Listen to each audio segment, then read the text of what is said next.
بسم اللہ الرحمن الرحیم۔ سامعین کرام، آپ سن رہے ہیں صابر حسین راجپوت کی کہانیوں میں سے ایک اردو کہانی، داستان دشمنی اور دوستی کی۔ اس سال فروری مارچ کے دوران موسم بہار کی بارش نے خوب رنگ جمایا۔ بڑی لمبی مدت بعد بہار کی بارشوں کی یہ رونق دیکھی۔ ژالہ باری بھی ہوئی، بجلیاں کڑک کڑک کر چمکی۔ ژالہ باری اور بجلیوں کے دھماکوں کے بغیر موسم بہار کی بارشیں مکمل نہیں سمجھی جاتی تھیں۔ سیاہ کالی گھٹائیں گرجتی چمکتی آتی تھیں اور جل تھل کرتی گزر جاتی تھیں۔ ژالہ باری سے زمین سفید ہو جاتی تھی۔ پھر انسانوں کی طرح موسم بھی بدل گئے۔ آج کل کے بے برکتی کے دور میں بہار کے ایسے موسم بھی آئے کہ بغیر برسے ہی گزر گئے۔ سیاہ بادل برسر اقتدار سیاسی لیڈروں اور مارشل لا لگانے والے جرنیلوں کی طرح گرجتے آئے اور می کی ایک بوند بھی برسائے بغیر لاپتہ ہو گئے۔ میں فروری مارچ کے دوران راولپنڈی میں اپنے بڑے بیٹے کے پاس تھا۔ ایک روز موسم بہار کی ایسی بارش اور ژالہ باری ہوئی کہ میرا بوڑھا ذہن جوان ہو گیا اور یادیں تڑپ کر جاگ اٹھیں۔ یہ شاید نفسیاتی معاملہ ہے کہ کوئی پرانی بات یاد کرنے کی کوشش کرو تو یاد نہیں آتی، اور کبھی یوں ہوتا ہے کہ ذرا سا اشارہ ملتا ہے تو آدھی صدی پہلے کا کوئی واقعہ یاد آ جاتا ہے، جس کے متعلق یہ خیال ہوتا ہے کہ ذہن کے قبرستان میں دفن ہو چکا ہے۔ علامہ اقبال کا فارسی کا ایک شعر یاد آ گیا ہے، جس کا مطلب یہ ہے کہ کبھی کبھی گھاس کی چھوٹی سی پتی آنکھوں کے آگے پردہ ڈال دیتی ہے اور کبھی ایک نگاہ میں دونوں جہانوں کو دیکھ لیتا ہوں۔ اس روز راولپنڈی اسلام آباد میں ویسی ہی بارش شروع ہوئی جیسی ہماری جوانی کے وقتوں میں ہوا کرتی تھی، تو اس کے ساتھ ژالہ باری بھی شروع ہو گئی۔ جی میں آئی کہ باہر کو دوڑ پڑوں۔ میں اٹھا اور 2 ہی قدم اٹھائے تو ٹانگوں نے یاد دہانی کروا دی کہ نا سابو، اب تو ہم تمہارے جسم کا بوجھ صرف اس لیے گھسیٹتی پھر رہی ہیں کہ ہمارا تمہارا بڑا پرانا ساتھ ہے، ورنہ ہمارا حق تو یہ ہے کہ اب ہمیں خشک لکڑیوں کی طرح کہیں رکھ دو۔ میں نے اپنی ٹانگوں پر ظلم کیا ہے، انہیں جس طرح استعمال کیا ہے اسے میں ظلم ہی کہوں گا۔ اگر جسمانی صحت کو دیکھوں تو اس استعمال میں مجھے فائدہ نظر آتا ہے، وہ یہ کہ میں آج بھی 5-7 میل پیدل چل سکتا ہوں اور صحت اچھی ہے۔ اس روز بارش اور ژالہ باری مجھے جوانی کے زمانے میں لے گئی تو میں جوش جوانی کے دھوکے میں اٹھا، لیکن جوانوں کی طرح چلا نہ گیا۔ میں بالائی منزل پر جا کر برآمدے میں بیٹھ گیا جہاں سے مارگلہ کی پہاڑیاں دکھائی دیتی ہیں، لیکن اس روز موسلا دھار بارش اور ژالہ باری نے ان روح افزا پہاڑوں کے آگے پردہ ڈال دیا تھا۔ بجلی اتنی زور سے چمکی کہ آنکھیں چندھیا گئیں۔ میں کڑکدار دھماکے کا انتظار کرنے لگا۔ 2-3 سیکنڈ بعد ایک دوسرے کے پیچھے اتنے زوردار دھماکے ہوئے کہ مکان ہلتا ہوا محسوس ہوا۔ ذہن کو تو ایسا جھٹکا لگا کہ ایک پرانا واقعہ یاد آ گیا۔ اس کے یاد آنے سے مجھے خیال آیا کہ اتنا بڑا واقعہ تو میں بھولا ہوا تھا۔ میں نے شاید پہلے اپنی کسی کہانی میں لکھا تھا کہ میری کہانی سننے والے سوچتے ہوں گے کہ ایک ہی آدمی کی زندگی میں کیا اتنے واقعات ہوئے ہوں گے، اور کیا یہ سب حقیقی ہیں؟ اس سوال کا جواب یہ ہے کہ گھر میں بیٹھے بیٹھے تو کوئی واقعہ یا حادثہ نہیں ہوا کرتا۔ تاش کی بازی میں، پتنگ بازی میں اور کیسٹ پلیئر یا ٹرانزسٹر سے فلمی گانے سننے رہنے میں بھی کوئی واقعہ پیش نہیں آ سکتا جو دلچسپ، سنسنی خیز اور ناقابل یقین حد تک حقیقی ہو۔ میدان جنگ کے حیرت انگیز کارنامے اور دردناک واقعات صرف فوجی سنا سکتے ہیں۔ حیرت انگیز اور جذبات پر اثر انداز ہونے والے واقعات صرف مجھ جیسے اور میرے دوستوں جیسے مغز پھرے لوگوں کے ساتھ پیش آتے ہیں جو اپنے آپ کو خطروں میں ڈالنے کے عادی ہوتے ہیں۔ یہ ایسا ہی ایک خوفناک واقعہ ہے جو میں آج آپ کو سنانے لگا ہوں۔ یہی موسم تھا، موسم بہار، مہینہ مارچ کا تھا۔ آسمان پر بادل تیرتے رہتے، کبھی برستے کبھی تیرتے ہی رہتے۔ افق سے افق تک سبزہ ہی سبزہ تھا۔ ایک طرف کشمیر کی پہاڑیاں کھڑی تھیں جن کی چوٹیاں برف سے ڈھکی ہوئی تھیں، دوسری طرف وہ کوہستانی سلسلہ تھا جن میں سے راولپنڈی سے لاہور جانے والی ریل کی پٹڑی اور سڑک گزرتی ہیں۔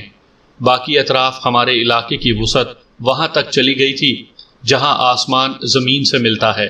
گندم کی فصل لہلہا رہی تھی اور سرسوں کے پھولوں کی پلاہٹ ایسی دلکش کہ دکھ کے مریض بھی دیکھ کر پیلے پیلے پھولوں کی طرح کھل اٹھیں۔ قدرت کا یہ حسن آنکھوں کے سامنے آتا ہے تو اپنے آپ پر افسوس آتا ہے کہ میں شکاری کے بجائے شاعر کیوں نہ بن گیا، لیکن خیال آتا ہے کہ میں شاعر تو بن ہی نہیں سکتا تھا کیونکہ میں پان نہیں کھا سکتا۔ کسی کو پان کھاتے دیکھتا ہوں تو متلی ہونے لگتی ہے۔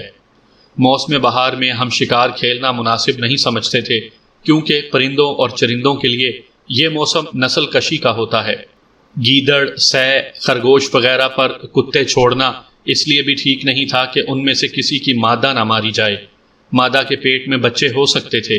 اس اصول کے باوجود ہم موسم بہار میں بھی کتوں کو ساتھ لے کر نکل جاتے تھے۔ ان دنوں دیہات میں کوئی کام نہیں ہوتا تھا سوائے فصل پکنے کے انتظار کے۔ میں جس موسم بہار کی بات سنانے لگا ہوں اس کے ایک روز صبح سویرے ہم کتوں کو لے کر نکل کھڑے ہوئے۔ میری ماں نے وہی ہدایت دہرائی جو وہ ہر موسم بہار میں دیا کرتی تھی کہ کسی پنکھ پکھیرو یعنی پرندے کو غلیل سے نہ مارنا، انڈوں بچوں کا موسم ہے اور کسی جانور پر کتے نہ چھوڑنا۔ نہ بیجی، میں نے برخوردار بیٹوں کی طرح کہا اور برخورداری سے جھوٹ بولا۔ ہم تو ٹہلی والی خانقاہ پر سلام کے لیے جا رہے ہیں، کتے تو ویسے ہی ساتھ لے جا رہے ہیں۔ میں جب دروازے سے نکل رہا تھا تو ماں کی آواز سنائی دی، خانقاہ پر دعا کرنا اللہ تجھے عقل دے۔ ہم گاؤں سے نکل گئے، گندم کی فصل جھوم رہی تھی، بڑی اچھی طرح اٹھ رہی تھی۔ اسے دیکھ کر ہم پر بھی وجد طاری ہو رہا تھا۔ یہ ہماری محنت کا پھل تھا۔ ہم ہریالی اور پیلاہٹ کے اس سمندر سے آگے چلے گئے اور بنجر اور ویران علاقہ شروع ہو گیا جو نیچے ہی نیچے جا رہا تھا۔ زمین کٹی پھٹی تھی، گھاٹیاں بھی تھیں۔ ایک گھاٹی اترے تو اپنا گاؤں اور گندم کے سبزے اور سرسوں کی زردی کا سمندر نظروں سے اوجھل ہو گیا۔ آگے مٹی کے تودوں کی دیواریں اور ٹیلے تھے جن کا اپنا ہی حسن تھا۔ یہ ہماری دنیا تھی۔ ہم انہی دندیوں، کسوں، ٹیلوں، گھاٹیوں، کھڈ نالوں اور ویرانوں میں پل کر جوان ہوئے تھے۔ آج معاشرے کی اخلاقی حالت دیکھتا ہوں تو اپنے کتے یاد آ جاتے ہیں اور بے اختیار منہ سے نکل جاتا ہے، بازی لے گئے نے کتے تیں تھیں اتے۔ ہمارے کتے با اخلاق تھے، بلا وجہ بھونکتے نہیں تھے، جھوٹ نہیں بولتے تھے، جھوٹے وعدے نہیں کرتے تھے، کھلا چھوڑ دیتے تو بھی چوری چکاری نہیں کرتے تھے۔ اس قانون اور ڈسپلن کا احترام کرتے تھے جو ہم نے ان کے لیے بنا دیا تھا۔ صرف بولی تھا جو لیڈری سے دستبردار نہیں ہوتا تھا۔ وہ کتوں کی ٹیم کا سردار تھا لیکن وہ اپنے مخالفین کا منہ بند کرنے کے لیے ان کے خلاف کوئی کارروائیاں نہیں کرتا تھا۔ سب کے سامنے اپنے مخالف پر غراتا تھا۔ اگر اس کا حریف اس کے غرانے کو نہ سمجھتا تو بولی تشدد کی زبان استعمال کرتا تھا۔ اس نے کتوں کا جلسہ کبھی نہیں کیا تھا، نہ اس نے کتوں کے منہ میں ہڈیاں دے کر کبھی اپنے حق میں جلسہ کرنے یا جلوس نکالنے پر اکسایا تھا۔ وہ صاف گو کتا تھا، پکا ڈکٹیٹر تھا اور اپنی ڈکٹیٹری پر پردہ ڈالنے کے لیے جمہوریت کے نعرے نہیں لگواتا تھا۔ اگر ہمارے کتے کھلے ہوئے ہوتے اور کوئی کتیا کہیں سے آ نکلتی تو بولی اپنی ٹیم کے کسی کتے کو یہ حق نہیں دیتا تھا کہ وہ اس کتیا کو سونگھے۔ سب سے پہلے بولی اسے سونگتا تھا۔ معافی چاہتا ہوں کہ میں نے کتوں کے سیاسی اور نفسیاتی قصے چھیڑ دیے۔ بات کچھ اور تھی اور میں کیا کہہ رہا تھا کہ ہم شکار کے لیے نہیں، سیر سپاٹے کے لیے جا رہے تھے۔ آپ نے میری سب سے پہلی کہانی کا عنوان دیا تھا لہو گرم رکھنے کا ہے ایک بہانہ۔ یہ عنوان مجھے بہت اچھا لگتا ہے۔ یوں کہہ لیں کہ اس روز ہم لہو گرم رکھنے کے لیے اپنی شکار گاہ میں چلے گئے تھے۔ یہ تو میں پہلے ہی کہہ چکا ہوں کہ فصل نوجوانی کو پہنچ رہی تھی، اس لیے دن فراغت کے تھے۔ ہمارے ایک ساتھی نے کہا کہ ایک خرگوش چاہیے۔ اس کے چچا کو دمہ تھا۔ کسی سیانے نے بتایا تھا کہ خرگوش کا خون اور اس کا پکا ہوا گوشت دمے کے لیے مفید ہے۔ سیانے تو یہ بھی کہتے تھے کہ اس موسم میں پرندوں اور جانوروں کو مارنا گناہ ہے۔ ہم نے چلتے چلتے اعلیٰ سطح کی کانفرنس منعقد کی اور فیصلہ کیا کہ ایک خرگوش ایک مریض کے علاج کے لیے مارا جا سکتا ہے۔ اس موسم میں پرندوں اور جانوروں کا شکار اس وجہ سے گناہ سمجھا جاتا تھا کہ یہ ان کی نسل کشی کا موسم تھا، لیکن خرگوش وہ جانور ہے جو پاکستانیوں کی طرح سارا سال نسل کشی میں مصروف رہتا ہے۔ بچے پیدا کرتے رہنا خرگوش کی ہابی ہے۔ ایک یہ دلیل بھی ہمارے حق میں جاتی تھی کہ جہاں بلب مریض کے لیے خنزیر کا تھوڑا سا گوشت حلال ہے تو دمے کے مریض کے لیے ایک خرگوش کی جان کسی بھی وقت لی جا سکتی ہے۔ ہم ایک کسی یعنی برساتی نالے میں اتر گئے۔ کسی کے ایک کنارے کے ساتھ پانی کی لکیر سی بہہ رہی تھی، باقی پاٹ خشک تھا۔ اس کے دونوں کنارے بہت اونچی دیواروں کے مانند تھے۔ یوں سمجھ لیں کہ یہ برساتی نالا جو 35-40 گز چوڑا ہوگا سطح زمین سے نیچے تھا۔ سامنے والے کنارے سے ایک گھاٹی اوپر جاتی تھی۔ ہم یہ گھاٹی چڑھ گئے۔ ہم اس جگہ سے واقف تھے، ہمیں معلوم تھا کہ اوپر کی زمین کیسی ہے۔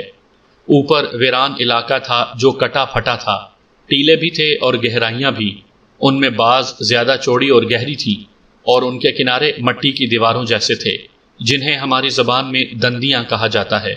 ان میں بعض تو زیادہ ہی اونچی تھیں۔ ان گہرائیوں کی دیواروں میں چھوٹے چھوٹے شگاف یا بڑے بڑے سوراخ تھے جن میں بعض زمین کے ساتھ تھے۔ ان کے اندر گیدڑ، خرگوش، سہ اور گو وغیرہ رہتے تھے۔ کبھی کبھار بھیڑیوں کے 2-3 جوڑے بھی یہاں آ کر آباد ہو جاتے تھے۔ ہم اس علاقے میں داخل ہو گئے۔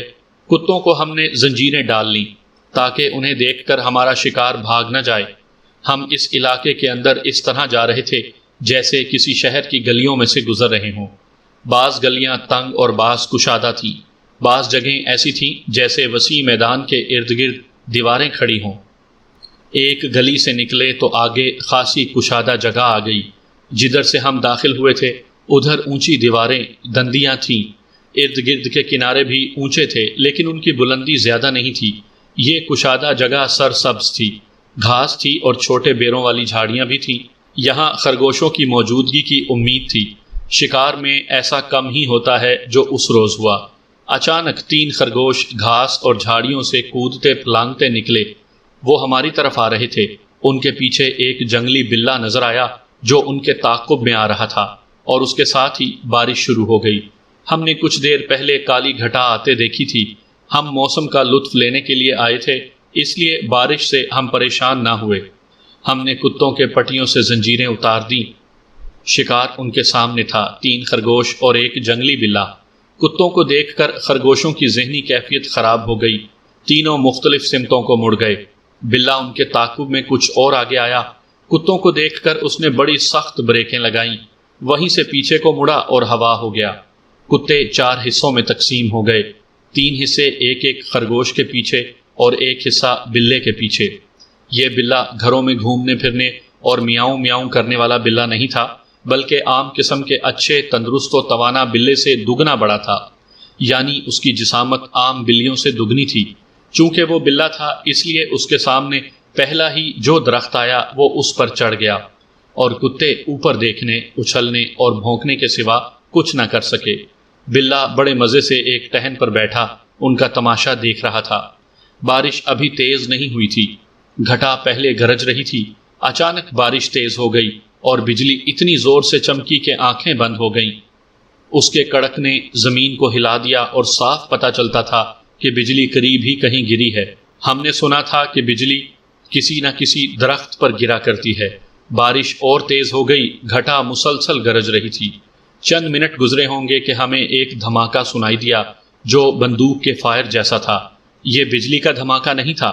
اس دھماکے کے ساتھ ہی ہمیں کسی انسان کی آواز سنائی دی۔ یہ بڑی لمبی ہا آ تھی جو چند سیکنڈ بلند ہو کر خاموش ہو گئی۔ ہم سب لڑکے اس وقت ایک ایسے عمودی ٹیلے یا دندی کے دامن میں جا پناہ گزین ہو گئے تھے جو ڈھلانی نہیں تھی بلکہ اوپر جا کر ذرا آگے ہو گیا تھا۔ اس نے ہمیں بارش سے بچا لیا تھا۔ بندوق جیسے دھماکے اور کسی آدمی کی لمبی ہا سن کر ہم سب نے ایک دوسرے کی طرف دیکھا۔ کم از کم میں نے نہیں سوچا کہ یہ کسی جن بھوت یا چڑیل کی آواز ہے۔ آواز بڑی صاف تھی۔ ہمارے ایک ساتھی نے کہا کہ اس نے گڑ گڑاہٹ بھی سنی تھی۔ 2-3 نے کہا کہ انہوں نے بھی سنی تھی۔ باقی سب نے کہا کہ گڑ گڑاہٹ تو سنی تھی لیکن یہ بادلوں کی تھی۔ ہمیں کتوں کا خیال ہی نہ رہا کہ کدھر چلے گئے ہیں۔ ہم میں سے کوئی بھی اس دھماکے اور اس کے بعد کسی آدمی کی آواز وہم سمجھ کر نظر انداز نہیں کرنا چاہتا تھا۔ کسی نے کہا کہ کسی نے کسی کو گولی ماری ہے اور یہ آواز اس کی تھی جسے گولی لگی ہے۔ ہمارے قریب ہی ایک گھاٹی اوپر جاتی تھی۔ آواز اوپر سے یا دوسری طرف سے آئی تھی۔ ہم گھاٹی چڑھنے لگے۔ بارش میں گھاٹی چڑھنا آسان نہیں تھا، پاؤں پھسلتے تھے۔ 2 لڑکے تو ایسے پھسلے کہ لڑکتے ہوئے نیچے آ رہے۔ ہم ایک دوسرے کے کندھوں پر ہاتھ رکھ کر اوپر چلے گئے۔ اوپر زمین ہموار تھی جو تقریباً 20 گز چوڑی ہوگی۔ یہ دور تک چلی گئی تھی۔ اس کی چوڑائی کہیں کم کہیں زیادہ تھی۔ اس کے دوسری طرف یہ دندی بنی ہوئی تھی، یعنی دوسرے کنارے پر اوپر کی زمین ختم ہو گئی تھی اور آگے زمین بہت نیچی تھی۔ ہمارے دو ساتھی ادھر چلے گئے۔ دونوں نے پیچھے مڑ کر اکٹھے کہا، اوئے ادھر آؤ۔ ہم بارش میں جتنی تیز چل سکتے تھے ادھر گئے۔ نیچے دیکھا، زمین زیادہ نیچے نہیں تھی اور یہ ٹیلا جس کے اوپر ہم کھڑے تھے پوری طرح عمودی نہیں تھا۔ کچھ ڈھلائی تھی اور اس کے بڑے بڑے تودے تھے جو الگ الگ نظر آ رہے تھے۔ نیچے دیکھا، ایک آدمی پیٹ کے بل پڑا تھا۔ اس کی ٹانگوں اور پیٹ کے کچھ حصے پر مٹی کا ڈھیر لگا ہوا تھا۔ اس کے قریب 2 نالی بندوق پڑی تھی۔ ہم سب نے اترنے کی ایک جگہ دیکھ لی اور پھسلتے گرتے نیچے چلے گئے۔ کچھ لڑکے تو لڑکتے ہوئے نیچے پہنچے۔ معلوم ہوتا تھا کہ اسے گولی ماری گئی ہے اور قاتل اس کی لاش پر مٹی کا ڈھیر لگا کر قبر بنا رہا تھا کہ وہ ہمارے کتوں کی آواز سن کر ویسے ہی ڈر کر بھاگ گیا۔ لیکن وہ بندوق کیوں چھوڑ گیا؟ کیا وہ بندوق ساتھ لے جانا بھول گیا ہے؟ ان سوالوں کے جواب تو بعد میں معلوم کرنے تھے۔ ہمارا پہلا کام یہ تھا کہ وہ جو کوئی بھی تھا اسے دیکھنا تھا کہ زندہ ہے یا مر گیا۔ اگر زندہ ہے تو اس کی مدد کرنی ہے۔ آج کل کوئی آدمی رات کو سڑک پر یا دن کو کسی ویرانے میں پڑا ہوا ہو تو کوئی شخص اس ڈر سے اس کے قریب نہیں جاتا کہ معاملہ پولیس تک جائے گا اور وہ خود ہی دھر لیا جائے گا۔ پولیس سے لوگ اس وجہ سے ڈرتے ہیں کہ تھانے دار اپنے مفاد کے مطابق کارروائی کرتے ہیں یا کارروائی کرتے ہی نہیں۔ میری جوانی کے وقتوں میں لوگ پولیس کے ساتھ تعاون کرتے تھے اور پولیس اس تعاون سے کام لیتی اور تعاون کرنے والوں کی حوصلہ افزائی کرتی تھی۔ پولیس کے ساتھ تعاون کی بات الگ ہے۔ ہم انسانی ہمدردی کی خاطر اس آدمی تک جا پہنچے۔ بارش اور تیز ہو گئی۔ ہم نے گرم کپڑے تو پہنے ہوئے نہیں تھے۔ مارچ کا مہینہ تھا، سردی ابھی موجود تھی۔ بارش سے ہمیں دسمبر جیسی سردی لگنے لگی۔ ہماری پارٹی کا ہر لڑکا کانپ رہا تھا۔ اس آدمی کے اوپر لگے ہوئے مٹی کے ڈھیر کو جو کیچڑ بن گیا تھا ہاتھوں سے ہٹانے لگے۔ 12-13 نوجوان آدمی زیادہ سے زیادہ 5 منٹوں میں قبر جیسے ڈھیر کو جو اس کے پیٹ سے پاؤں تک لگا ہوا تھا ہٹا سکتے تھے، لیکن ہمارے ایک ساتھی نے جو اتفاق سے اوپر کو دیکھ رہا تھا وہاں سے بھاگتے ہوئے شور مچا دیا، نیچے سے ہٹ جاؤ، تودا آ رہا ہے۔ ہم سب نے اوپر دیکھا تو ایک تودا جو بہت بڑا نہیں تھا دندی سے الگ ہو کر ڈھلان سے بہت تیز آ رہا تھا۔ یہ اس آدمی کی سیدھ میں آ رہا تھا جو پہلے ہی ایک تودے کی مٹی میں دبا ہوا تھا۔ ہم سب اس کے راستے سے ہٹ گئے۔ آدھے راستے میں یہ 3 حصوں میں تقسیم ہو گیا۔ 2 حصے تو دائیں بائیں ہو گئے لیکن تیسرا حصہ سیدھا آ رہا تھا۔ اس آدمی کو راستے سے ہٹانے کا وقت نہیں تھا۔ تودے نے 3-4 سیکنڈ میں پہنچ جانا تھا۔ اس کا وزن 3 من سے زیادہ ہی ہوگا۔ ہم سب اس کے راستے سے ہٹ گئے۔ 2 اور تودے بھی آ رہے تھے جو تقریباً اسی سائز کے تھے۔ ان سے بچنے کے لیے ہمیں زیادہ دور ہٹنا پڑا۔ ہمارا صرف ایک ساتھی اس آدمی کے پاس کھڑے تودے کو آتے دیکھتا رہا۔ ہم نے اسے وہاں سے ہٹنے کو کہا اور بہت شور مچایا، لیکن وہ لڑکتے ہوئے تودے اور اس آدمی کے درمیان کھڑا رہا۔ دوسرے تودوں میں سے ایک اوپر ہی غائب ہو گیا، وہاں شاید گہرائی تھی۔ دوسرا تودا ٹوٹ کر پرے چلا گیا۔ درمیان والا تودا نیچے آنے سے 1-2 سیکنڈ پہلے 2 حصوں میں ٹوٹ گیا، اور جب زمین پر آیا تو ہمارے ساتھی نے ایک حصے کو بیٹھ کر اپنے ہاتھوں اور سینے سے روک لیا۔ اس کا وزن 2 من ضرور ہوگا۔ اس کی رفتار خاصی تھی۔ اس کے دھکے سے ہمارا ساتھی پیچھے اس آدمی پر گرا، لیکن اس نے تودے کو روک لیا تھا۔ اگر اتنا وزنی تودا اس آدمی پر بلا رکاوٹ گرتا تو وہ اگر زندہ تھا تو مر جاتا۔ ہمارے ساتھی نے اپنی جان کو خطرے میں ڈال دیا تھا۔ ہم نے جب اپنے ایک ساتھی کی یہ بہادری دیکھی تو ہم اس تک پہنچے۔ تودوں کے ٹکڑے زمین پر پہنچ چکے تھے۔ بارش موسلا دھار ہو رہی تھی، بجلی کڑک رہی تھی۔ ہمارا ساتھی اس آدمی کے اوپر سے پیٹھ کے بل گرا اٹھ رہا تھا، لیکن اسے اٹھنے میں مشکل پیش آ رہی تھی۔ ہم نے اسے اٹھایا، اس کے منہ سے ہائے نکل گئی۔ اس کے سینے پر تودے نے بہت دباؤ ڈالا تھا۔ ہمیں ڈر تھا کہ 1-2 پسلیاں نہ ٹوٹ گئی ہوں، لیکن وہ اٹھ کھڑا ہوا۔ یہ میرا سالہ ہے یارو، ہمارے ساتھی نے کہا۔ میں نے دیکھ لیا تھا انو ہے۔ ہم نے بڑی تیزی سے انو سے مٹی ہٹائی جو تیز بارش سے کیچڑ بن کر خود ہی بہہ گئی تھی۔ انو کا منہ نیچے تھا اس لیے ہم اسے شناخت نہیں کر سکے تھے۔ ہمارے ساتھی نے اس کا چہرہ دیکھ لیا تھا۔ مٹی ہٹا کر اسے سیدھا کیا، وہ بے ہوش تھا۔ اتنا بڑا تودا اس پر گرا تھا۔ ہمیں یہ تو معلوم ہی نہیں تھا کہ وہ اکیلا اس طرف کیوں آیا تھا۔ اس کی 2 نالی بندوق ایک طرف پڑی تھی، اس سے پتہ چلتا تھا کہ وہ شکار کھیلنے آیا ہوگا۔ اچانک ژالہ باری شروع ہو گئی۔ یہ بارش کی طرح تیز تھی اور یہ خطرناک اس لیے ہو گئی کہ جالے باریک نہیں تھے، ان کا سائز کانچ کی گولیوں سے کم نہیں بڑا تھا، بعض جالے اس سے دوگنے سائز کے تھے۔ ہمارے سروں پر تو پگڑیاں تھیں جن سے سر محفوظ تھے، لیکن باقی جسم پر یہ جالے پتھروں کی طرح گولی کی رفتار سے لگ رہے تھے، جیسے ہمیں سنسار کیا جا رہا ہو۔ یہ چوٹیں ہمارے لیے ناقابل برداشت ہو گئیں۔ ہم ادھر ادھر بھاگنے لگے، لیکن کچھ دور دندی کے نیچے ایک کھو یا گف نظر آ گئی۔ ہم سب ادھر کو دوڑے اور وہاں جا پناہ لی۔ ہم اس خطرے کو بھول گئے کہ دندی اپنا ایک اور تودا ہم پر گرا سکتی ہے۔ شاہی وہیں رہ گیا۔ ہم میں سے کسی نے کہا، وہ دیکھو۔ ہم نے دیکھا وہ اپنے سالے انو پر اس طرح جھکا ہوا تھا کہ اس کا سینہ اور چہرہ اپنے نیچے کر رکھا تھا تاکہ انور جالہ باری سے محفوظ رہے۔ ہم سے رہا نہ گیا، ہم سب اس کی طرف دوڑے۔ اتنے میں جالہ باری تھم گئی تھی۔ شاہی نے اتنی شدید اور اتنی زیادہ جالہ باری اپنی پیٹھ پر لی تھی، اس سے تو سیدھا بھی نہیں ہوا جا رہا تھا۔ وہ جس جسمانی حالت میں مبتلا تھا وہ اس کے چہرے سے ظاہر ہو رہی تھی۔ وہ شدید تکلیف میں مبتلا تھا۔ آپ نے دیکھا ہوگا کہ موسم بہار کی بارش زیادہ دیر نہیں رہتی، گھٹائیں برستی آگے نکل جاتی ہیں اور وقفے وقفے سے می برستا رہتا ہے۔ بارش کا زور ٹوٹ گیا۔ انو کو دیکھا، وہ ابھی تک بے ہوش تھا۔ اسے وہاں سے اس کے گاؤں تک پہنچانا مسئلہ تھا جو بہت ہی مشکل تھا۔ پہنچانا بھی جلدی تھا، اس کی بندوق بھی ہم اٹھا لائے۔ کتے اپنے شکار میں مگن تھے۔ 2-3 لڑکے گھاٹی چڑھ کر اوپر گئے۔ میں نے، راجہ شہباز خان نے اور افضل نے انو کو اٹھایا۔ سب سے پہلے میں نے اسے اس طرح ایک کندھے پر ڈالا کہ اس کا پیٹ کندھے پر اور اوپر کا دھڑ پیچھے اور ٹانگیں میرے آگے تھیں۔ ہم چل پڑے۔ ہمارا گاؤں 4 میل کے لگ بھگ دور تھا اور انو کا گاؤں ہمارے گاؤں سے 2-2.25 میل آگے تھا۔ اگر سڑک ہوتی یا پگڈنڈی ہوتی اور راستہ ہموار ہوتا تو ہم جلدی گاؤں تک پہنچ جاتے، لیکن وہ علاقہ کھڈ نالوں، ٹیلوں اور گھاٹیوں کا تھا۔ زمین کٹی پھٹی تھی، بارش نے کیچڑ ہی کیچڑ کر دیا تھا۔ کوئی گھاٹی آ جاتی تو ہماری رفتار چیونٹیوں جیسی ہو جاتی، پھسلن اتنی کہ چلنا محال ہو رہا تھا۔ ہمارے ساتھی تمام کتوں کو لے آئے تھے۔ ہمارے ایک ساتھی کو اپنے چچا کے لیے ایک خرگوش کی ضرورت تھی، لیکن خرگوش کتے کھا گئے تھے۔ یہاں سے ایک اور کہانی سامنے آتی ہے، میں یہی کہانی سنانا چاہتا ہوں۔ شاہی کا نام شاہ محمد تھا، اللہ مغفرت کرے، 4 ماہ گزرے فوت ہو گیا ہے۔ وہ ہمارے گاؤں کا رہنے والا تھا۔ انو کا پورا نام محمد انور تھا، وہ بھی فوت ہو چکا ہے۔ شاہی کی شادی ہمارے گاؤں سے 2-2.25 میل دور کے ایک گاؤں کی لڑکی کے ساتھ ہوئی تھی۔ اس طرح انو شاہی کا سالہ تھا۔ شادی کے 3-4 مہینے ہی خاندانی سیاست بازیاں شروع ہو گئیں۔ ہمارے ملک میں شادی لڑکے لڑکی کی نہیں بلکہ 2 خاندانوں کی شادی ہوتی ہے۔ خاندانوں کی سیاست پرانی چلی آ رہی ہوتی ہے۔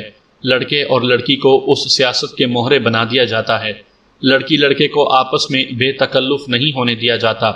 لڑکا اپنے ماں باپ کی اجازت کے بغیر اپنے سسرال نہیں جا سکتا۔ یہ سلسلہ دیہات میں ہی نہیں، شہروں میں بھی چلتا ہے۔ فرق یہ ہے کہ دیہات کے لوگوں کا رد عمل شدید ہوتا ہے۔ وہ بیٹیوں کو گھر میں بٹھا لیتے ہیں اور لڑائی مار کٹائی پر اتر آتے ہیں، مگر شہروں کے لوگ گھروں میں بیٹھے ایک دوسرے کے خلاف باتیں کرتے رہتے ہیں۔ شاہی اور انو کے گھرانوں کے درمیان اسی سیاست نے شادی کے 6 مہینے ایسی ناراضگی پیدا کر دی کہ شاہی کی بیوی، جس کی عمر ابھی 18-19 سال تھی، میکے گئی اور واپس نہ آئی۔ شاہی اسے لینے گیا تو اس کی ساس اور سسر نے اسے الگ بٹھا کر کہا کہ تمہاری ماں نے ہمارے گاؤں کی 2 عورتوں کے ساتھ ہمارے خلاف باتیں کی ہیں۔ شاہی کو بتایا گیا کہ باتیں کیا کیا کی گئی ہیں۔ شاہی نے انہیں خوش کرنے کی کوشش کی اور اپنی ماں کے خلاف باتیں کی۔ شاہی کی عمر 21-22 سال تھی۔ اس کی دلچسپی اپنی بیوی کے ساتھ تھی، لیکن اس کی ساس نے لڑکی کو بھیجنے سے انکار کر دیا۔ سسر نے کہا کہ یہ اس کی عزت بے عزتی کا مسئلہ ہے۔ اس نے کہا کہ ہم لڑکی کو بھیج دیں تو اس کا مطلب یہ ہوگا کہ ہم نے تمہارے والدین کے آگے سر جھکا دیا ہے۔ شاہی واپس آ گیا۔ اس نے اپنی ماں سے باز پرس کی کہ اس نے اس کے سسرال کے خلاف باتیں کی ہیں۔ ماں نے کہا کہ تمہاری ساس اصل بدمعاش عورت ہے اور وہ اپنی بیٹی کو آباد نہیں ہونے دے رہی۔ شاہی چکرا گیا۔ حقیقت یہ ہے کہ شاہی کی ماں اور اس کا باپ اچھے لوگ تھے۔ ان کے مقابلے میں شاہی کے سسرال زمین زیادہ ہونے کی وجہ سے اپنے آپ کو طاقتور اور شاہی کے خاندان سے برتر سمجھتے تھے۔ شاہی کی بیوی کے 3 بھائی تھے۔ ایک بڑا تھا جس نے اپنے گاؤں سے ہی شادی کی تھی، دوسرا انو تھا اور اس لڑکی سے 2 سال بڑا تھا، اور ایک بھائی 16-17 سال کا تھا۔ یہ تینوں گاؤں والوں پر اپنی برتری جتاتے رہتے اور ہر کسی پر روب گانٹتے تھے۔ ان کے باپ کے پاس 2 نالی بندوق تھی۔ اس زمانے میں بندوق کوئی امیر کبیر آدمی رکھتا تھا۔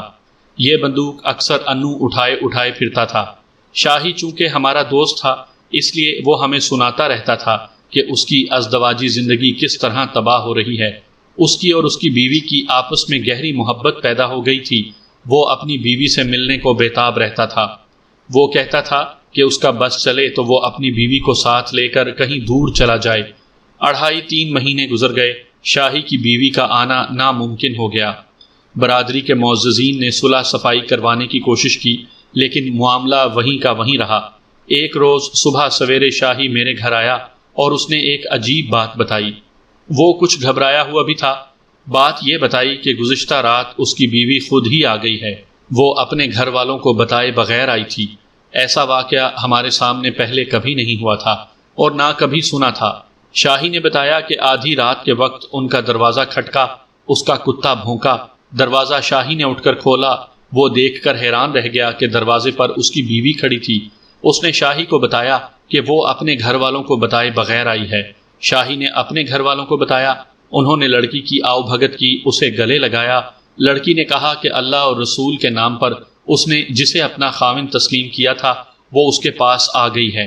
اس نے یہ بھی کہا کہ وہ اپنے والدین کے اس فیصلے کو تسلیم نہیں کرتی کہ بغیر طلاق کے اپنے گھر بیٹھی رہے۔ وہ اس طرح آئی تھی کہ اس کے گھر والے سو گئے تو دبے پاؤں اٹھی، باہر والے دروازے کی زنجیر اتاری اور نکل آئی۔ یہ فروری کے مہینے کے شروع کے دن تھے۔ سردی بڑی سخت تھی۔ لوگ کمروں کے اندر لحافوں میں گہری نیند سوئے ہوئے تھے۔ ہمارے گاؤں تک فاصلہ تو 2 میل سے کچھ زیادہ ہی تھا۔ شہروں میں یہ کوئی فاصلہ نہ تھا، لیکن پوٹھوہار کے جس علاقے سے وہ گزر کر اکیلی آئی تھی، اس میں دن کے وقت گزرتے بھی ڈر آتا تھا۔ ایک برساتی نالا راستے میں آتا تھا، گہرے کھڈ اور ذرا اونچے نیچے ٹیلے بھی تھے۔ علاقہ ویران اور سنسان تھا۔ وہ عام راستے سے ہٹ کر آئی تھی۔ اپنا تمام زیور وہ ساتھ لائی تھی۔ اس زمانے میں جرائم کا یہ حال تو نہیں تھا جو آج کل ہے، لیکن نامی گرامی ڈاکوؤں اور راہزنوں کا خطرہ تو موجود رہتا تھا۔ یہ تو راستے کے خطرے تھے۔ اس جرأت مند لڑکی نے اپنے آپ کو خامند اور اس کے والدین کو بہت بڑے خطرے میں ڈال دیا تھا۔ یہ اس کے اپنے خاندان کے آدمیوں کا خطرہ تھا۔ ان کی ناک کٹ گئی تھی۔ دیہات میں یہ دلیل کوئی نہیں مانتا کہ لڑکی کی شادی ہو چکی ہے اور وہ اپنے خامند کے پاس گئی ہے۔ وہ تو کہتے ہیں کہ ان کی بیٹی کو اغوا کیا گیا ہے۔ شاہی کے باپ نے گاؤں کے معززین کو بتایا کہ اس کی بہو خود ہی آ گئی ہے۔ اس نے یہ بھی کہا کہ لڑکی سے پوچھ لیں۔ معززین نے، جو گاؤں کے بزرگ تھے، لڑکی سے پوچھا۔ لڑکی نے کہا کہ وہ قرآن ہاتھ میں لے کر کہتی ہے کہ وہ خود آئی ہے اور اب اپنے میکے کبھی نہیں جائے گی۔ بزرگوں نے فیصلہ کیا کہ لڑکی والوں کو اطلاع دے دی جائے کہ لڑکی اپنی مرضی سے اپنے سسرال پہنچ گئی ہے اور وہ اپنا تمام زیور ساتھ لے آئی ہے۔ لڑکی والوں نے اس اطلاع کے جواب میں دھمکی بھیجی کہ لڑکی واپس بھیج دو ورنہ اس کا نتیجہ بھگتنے کے لیے تیار ہو جاؤ۔ وہ کہتے تھے کہ شاہی نے لڑکی کو اغوا کیا ہے۔ اس کے بعد ان دونوں خاندانوں میں وہ کشمکش شروع ہو گئی جسے آج کل سرد جنگ کہتے ہیں۔ یہ میں بتا چکا ہوں کہ شاہی کے لواحقین شریف لوگ تھے، وہ لڑائی کرنے والے نہیں تھے۔ شاہی کی بیوی زندہ دل لڑکی تھی، گاؤں کے گھر گھر جاتی اور ہم عمر لڑکیوں کے ساتھ ہنستی کھیلتی تھی۔ اسے یہ احتیاط کرنے کو کہا گیا تھا کہ گاؤں سے باہر نہ جائے۔ شاہی کو بھی سب نے کہہ دیا تھا کہ کبھی اکیلا گاؤں سے نہ نکلے۔ آج کل پوٹھوہار کے بہت سے آدمی دوسرے ممالک میں چلے گئے ہیں اور روپے پیسے کی افراد ہو گئی ہے اور موٹر سائیکل بھی آ گئے ہیں۔ نئی تہذیب نے لوگوں کی سوچیں بدل دی ہیں۔ اس سے پہلے ہمارے علاقے میں خون خرابہ اور قتل ہر روز ہوتے تھے۔ وجہ انتہائی معمولی ہوتی تھی۔ لوگ خاندانی عداوت کی بنا پر قتل بڑے فخر سے کرتے اور زمینیں گروی رکھ کر ساہوکاروں سے سودی قرضے لیتے اور مقدمے لڑتے تھے۔ اب بھی قتل کی واردات ہو جاتی ہے، لیکن میری جوانی کے وقتوں میں تو قتل کا جرم رواج بنا ہوا تھا۔ یوں بھی ہوتا تھا کہ 2 دشمن خاندان کے آدمی ڈھول بجاتے ہوئے گاؤں کے باہر لاٹھیوں اور کلہاڑیوں سے مسلح ہو کر ایک دوسرے کو للکارتے اور ان کی لڑائی ہوتی تھی۔ شاہی کی جان ہمیں خطرے میں نظر آ رہی تھی۔ زیادہ تر دھمکیاں اسی کو ملتی تھیں اور یہ دھمکیاں انو کی طرف سے آتی تھیں۔ ہم جس روز شکار کو گئے تھے اس سے 5-6 روز پہلے شاہی نے ہمیں بتایا کہ انو کے گاؤں کا ایک میراثی اسے ملا تھا۔ انو کی طرف سے وہ دھمکی کا پیغام لایا تھا کہ 3 دنوں کے اندر اندر میری بہن کو واپس ہمارے گھر چھوڑ جاؤ ورنہ قتل ہو جاؤ گے۔ شاہی نے اس دھمکی کا یہ جواب دیا کہ تمہاری بہن میری بیوی ہے، یہ اب کبھی بھی تمہارے گھر نہیں آئے گی، ہمت کرو اور میرے گھر آ کر اپنی بہن کو لے جاؤ۔ شاہی نے اس جواب میں کچھ ننگی باتیں بھی کہہ دی تھیں۔ ہم جانتے تھے کہ انو کی دھمکی کھوکھلی نہیں تھی،